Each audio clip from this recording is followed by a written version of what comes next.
This is a special episode where we focus on all the really rare pastas, the hyper-local ones that sometimes only get made in one town by one family, that kind of thing. So first off, let's go to Sardinia, which is a treasure trove of wonderful, obscure pastas that keep people like me really excited. The first one we're going to take a look at is Maccarones de ungra, and ungra means fingernail.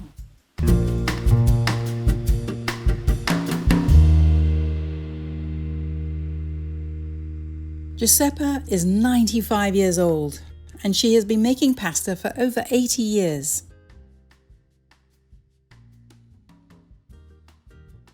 First, Giuseppa makes the dough with semolina flour and warm salted water.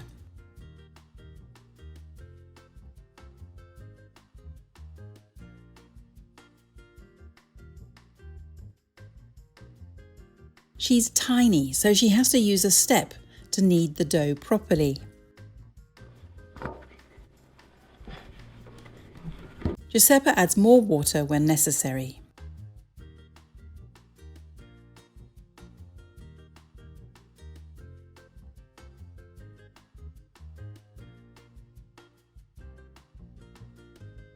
She kneads with the base of her hand along the length of the dough until it is soft. She breaks a piece off and rolls it out.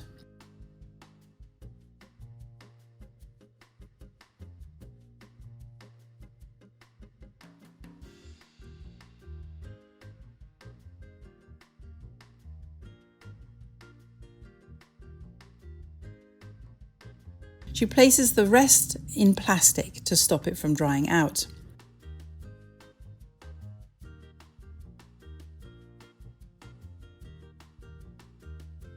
Then Giuseppa puts a special perforated piece of metal over the edge of the table. She rolls tiny pieces of pasta along it to create a shape that Sardinians call fingernails in dialect, or Maccarones de ungra.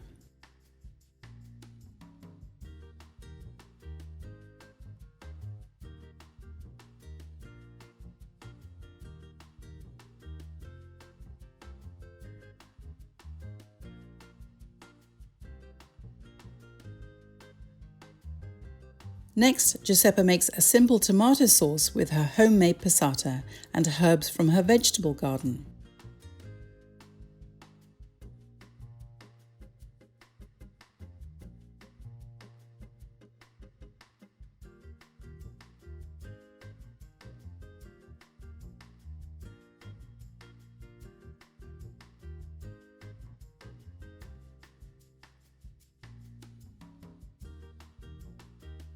Once the pasta is cooked, she adds grated pecorino cheese to season it.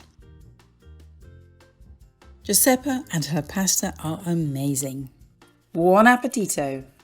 For the second one, we're going to stay in Sardinia. It's a wonderful pasta. It's actually, the video for this actually went viral. It's one of the reasons why Pasta Grannies is loved around the world. And it's called Lorighittas. The pasta is called Lorighittas, and enjoy.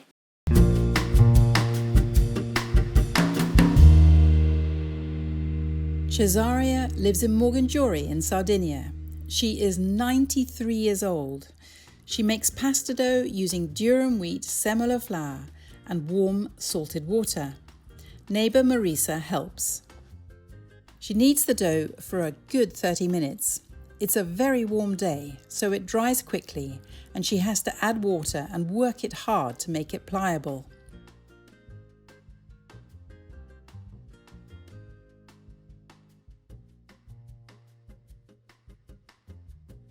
Once Cesaria is satisfied the dough is the right consistency, she gradually rolls out a long spaghetti strand of pasta. She wraps it twice round 3 fingers and creates a double loop, then removes this from her fingers and rolls it, a bit like winding a watch, and makes a twisted loop.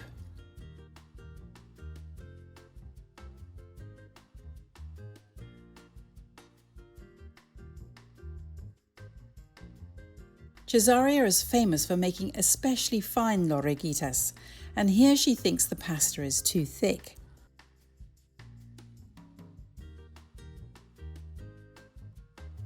Lorighittas were traditional for All Saints' Day on the 1st of November.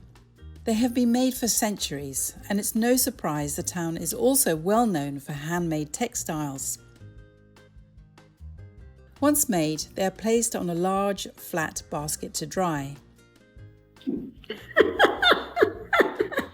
This pasta is traditionally served with a chicken ragu.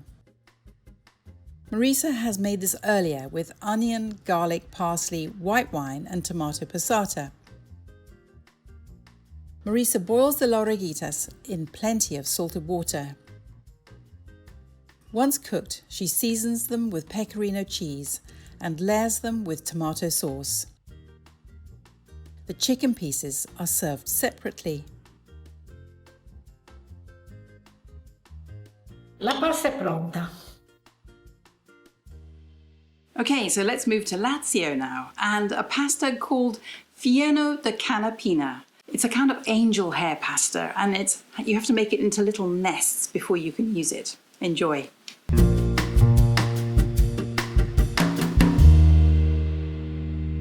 Delfina and her friend Maria Luisa live in Canepina, Lazio, where cooks make Fieno de Canepina, a delicious tangle of tagliolini-style pasta, pecorino cheese and ragu.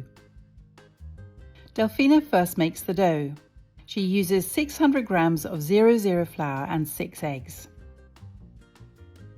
The large fork is just because Delfina enjoys making large quantities of dough.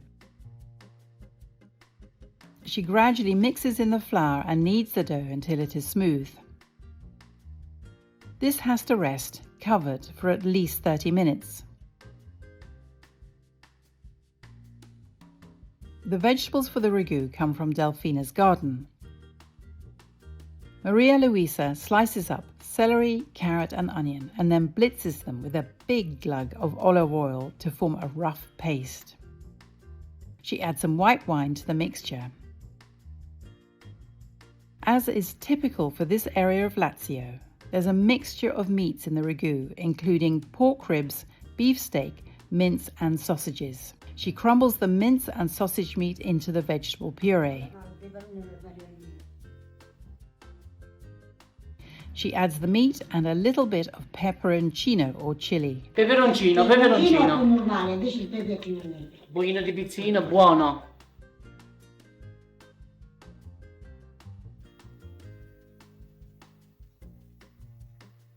Adesso mettiamo un po' di vino e lo lasciamo evaporare. Maria Luisa adds some more wine, which she leaves to evaporate.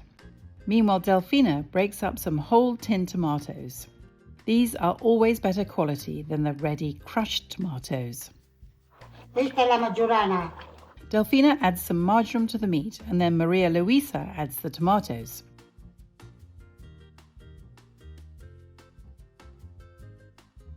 Bollire piano piano. This has to simmer gently for 5 hours. Delfina rolls out her dough, keeping it well floured.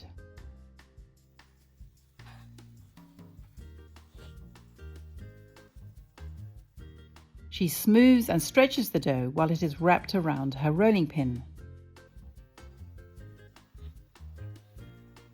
Then turns the pin 90 degrees as she unrolls the pasta.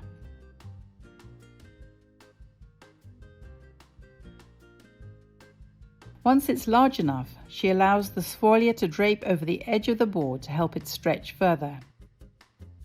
Delfina rolls it up and then, with a very sharp knife, shaves really thin ribbons the village calls hay or fieno in Italian. They're similar to tagliarine found in Piemonte.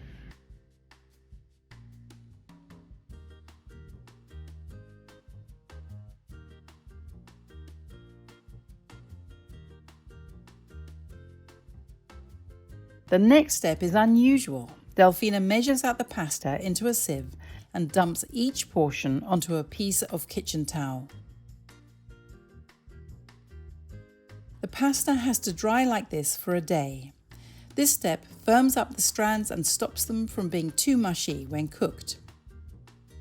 Delfina made some yesterday which are ready for boiling in salted water.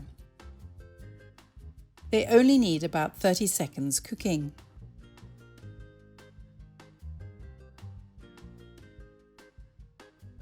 Maria Luisa spreads them onto a flax cloth to absorb excess water.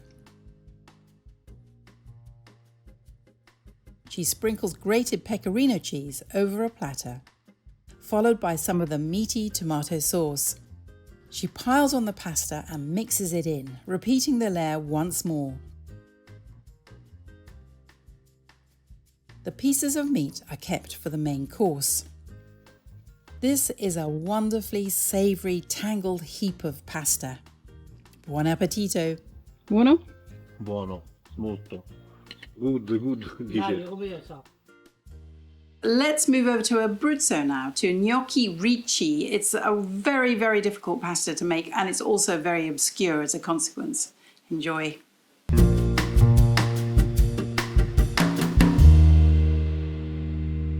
Amatrice is a town in the mountains of central Italy. It's famous for its amatriciana sauce, served with bucatini or spaghetti. But we are here to discover gnocchi ricci, or curly gnocchi.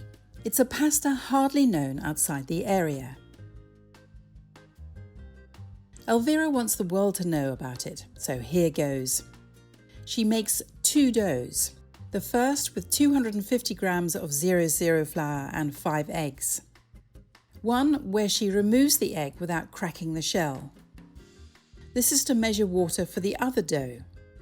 She quickly kneads this dough, which has a soft and sticky consistency.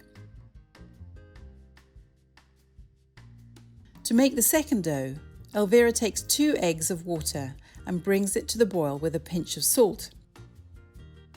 She adds this to 150 grams of 00 flour. She makes the dough separately because boiling water would cook the eggs.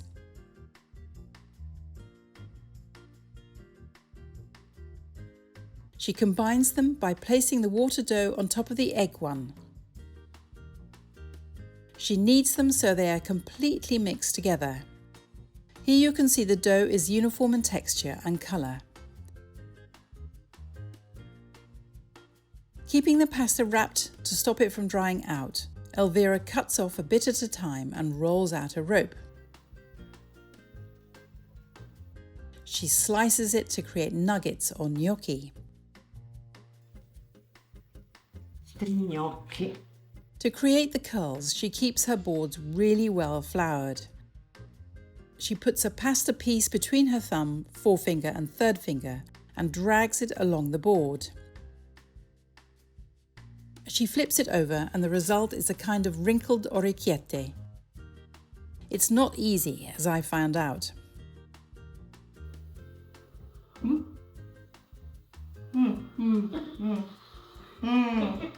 It takes a lot of practice, and I think it's in the top 3 most difficult pasta shapes to make in Italy. So if you're a pasta enthusiast, this is your next challenge. The traditional accompaniment is a traditional ragu. Elvira chops up celery, carrot and onion and sautés the mixture in olive oil.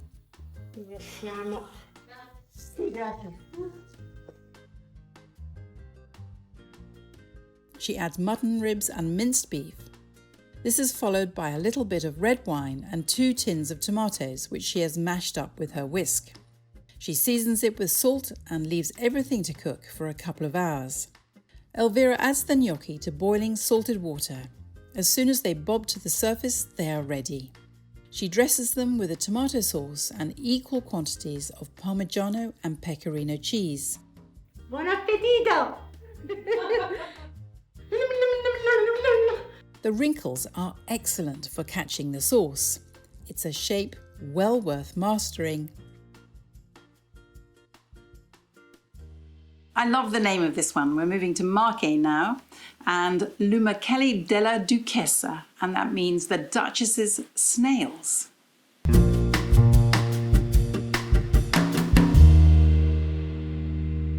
Lumachelle della duchessa is a special occasion pasta.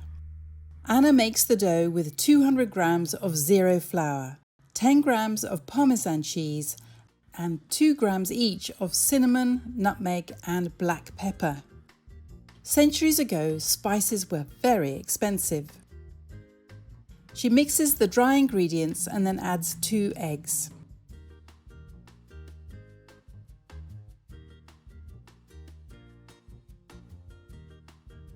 Anna kneads the dough for a good 10 minutes until it is smooth and elastic.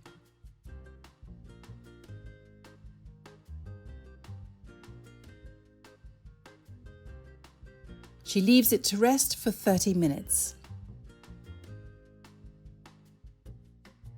She rolls the dough out on a madia, a chest dedicated to bread and pasta making.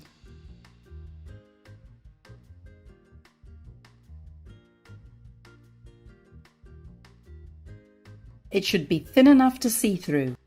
It isn't 100% uniform because her antique rolling pin is very slightly bowed.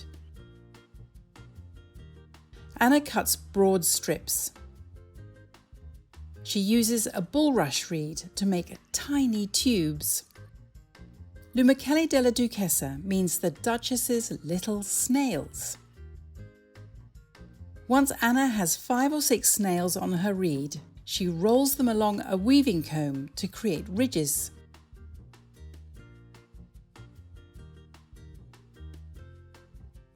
She only rolls the pasta once round the reed and gently presses the reed to roll them.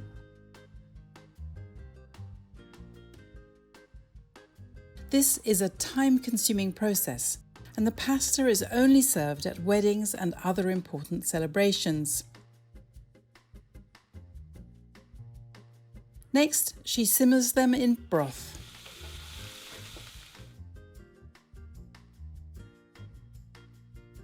Allora, ecco le lumachelle della duchessa, sono pronte.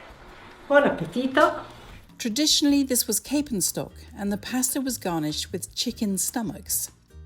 Anna prefers Parmigiano cheese. Buon appetito! So now let's move north. Up in the Alps, you don't really think of pasta as their main carbohydrate, if you like. But this one is called Menudoli, and it's delicious.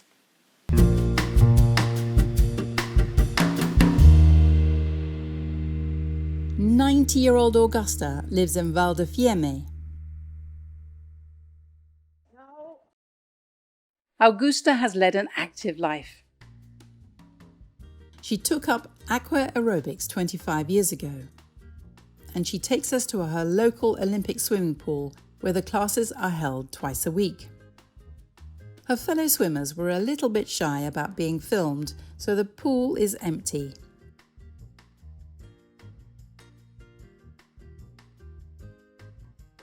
To make menudoli pasta, Augusta uses 300 grams of kamut flour, which is the brand name for an organic heritage hard wheat variety. She thinks it's more digestible. She cracks in 3 eggs. This is around a tablespoon of olive oil.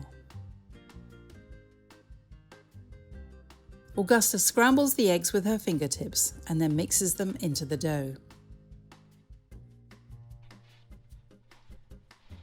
Menudoli are not well known in the rest of Italy. Augusta likes to make these and more famous pasta like tagliatelle regularly. Once the dough is smooth, Augusta cuts pieces off and rolls each one out, keeping the board well floured.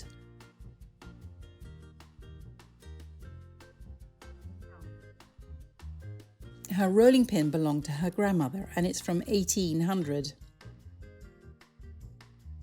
It's shorter than those more typically found in Emilia-Romagna, so the pasta has to be rolled in smaller sizes too.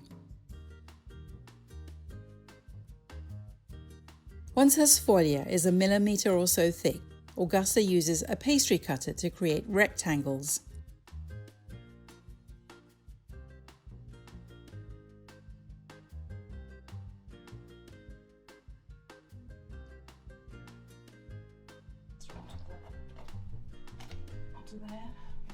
She places them on a tea towel to dry a little. Menudoli are similar to maltagliati.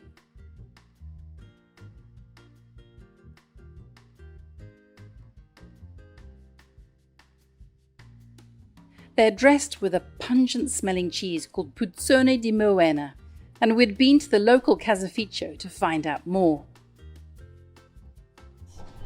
Which ones? We got Formai Val di Fiemme, stagionato, which is a nice melting cheese. And the fun one is Puzzone di Buena. And puzza means a nasty smell, and puzzone means a really big nasty smell. And the smell isn't actually the same as the taste. It's a much softer, more rounded, nutty taste. Augusta grates some using the large holes of her grater. She scoops her pasta into simmering, unsalted water. Augusta prefers to add her salt at the end, if needed.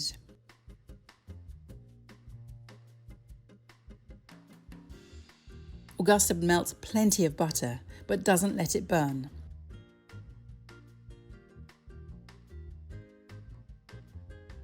The pasta only needs a minute or so cooking. She scoops the menudoli from the water to a serving dish and then layers them with plenty of cheese.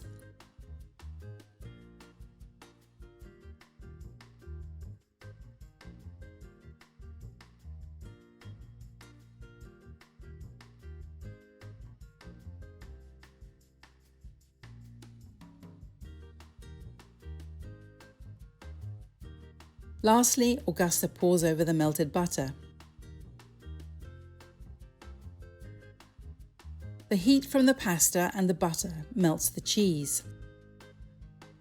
Augusta and I are the taste testers today. Menudoli are simple but rich and delicious.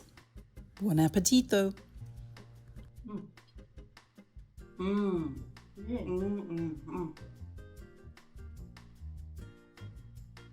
Really, really good. Really spicy and a rounded, cheesy flavour. And the butter makes it kind of creamy, or very creamy. Absolutely delicious.